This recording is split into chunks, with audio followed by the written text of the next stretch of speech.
Bueno, como es de conocimiento público, Rafael Correa y Fernando Villavicencio fueron enemigos acérrimos, pero esto no significa que pudo haber planificado un atentado contra él, como nos quieren mentir algunos medios. Muy poco después de lo que ocurrió con Fernando, el expresidente Rafael Correa emitió un comunicado en su cuenta Twitter o X, un mensaje solidarizándose con la familia del candidato presidencial y con los deudos de las demás víctimas de este atentado.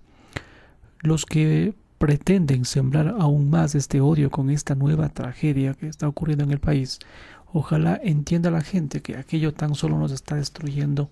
Ese fue el mensaje textual que manifestó el exmandatario. Sin embargo, dentro de la batalla política que se mantiene, estos mensajes que se dedicaron Villavicencio y Correa en su momento no fueron muy cordiales. Cuando ejercía como periodista, Fernando Villavicencio investigó y denunció unas supuestas irregularidades del mandato de Rafael Correa, quien gobernó entre 2007 a 2017. Ahora, ¿me pueden explicar si está permitido hacer campaña con un delincuente prófugo? Así lo afirmó Villavicencio en su momento, el día 12 de noviembre del 2022, comentando una foto en la que Leonardo Orlando, candidato a las elecciones seccionales en Manabí, en el oeste del país, y quien se identifica como parte de la Revolución Ciudadana, el movimiento político del expresidente en mención, Correa. Eres un cobarde sin vergüenza, así le respondió Correa 2 días después y añadió además: pronto se te acabará la fiesta.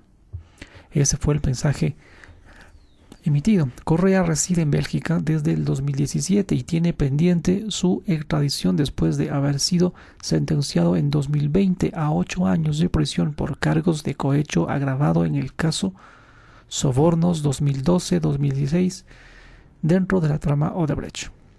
El exmandatario ha rechazado estas acusaciones y su abogado, Fausto Jarrín, dijo a CNN en enero del 2020 y que el proceso judicial adolece del desorden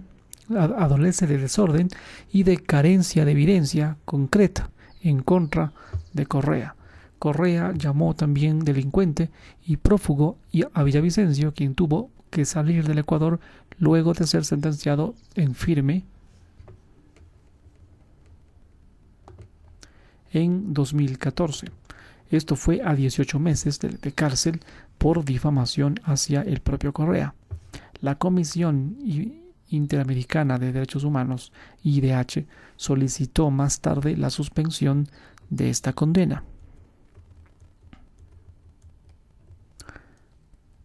Fernando Villavicencio volvió a llamar prófugo a Correa el 9 de febrero de ese mismo año. ¿Tienes algún comentario, prófugo? Le espetó en referencia a las declaraciones del vicepresidente del Consejo Nacional Electoral, Enrique Pita, quien denunciaba irregularidades en el conteo de votos en el referéndum constitucional del país. La Fiscalía confirmó más tarde la transparencia de dichas elecciones. Correa se había opuesto a esta celebración de la consulta convocada por el actual presidente Guillermo Lasso para aprobarse estos cambios a la Constitución propuestos por el gobierno. Entre ellos estaba la reducción del número de asambleístas y replantearse la designación de las autoridades del Estado. Días antes de su muerte, Villavicencio declaró revelaría supuestas irregularidades en contratos de prestación de servicios de empresas extranjeras en la entrega de campos petroleros de Petroecuador durante el gobierno de Correa y su vicepresidente, Jorge Glass.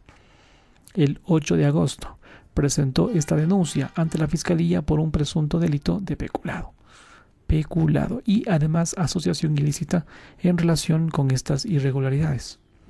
Una semana antes, el 31 de julio, Correa había señalado a Villavicencio como candidato presidencial gracias al apoyo de las mafias mediáticas, al referirse a Petroecuador como un botín de Villavicencio, a cambio de su apoyo a Lasso.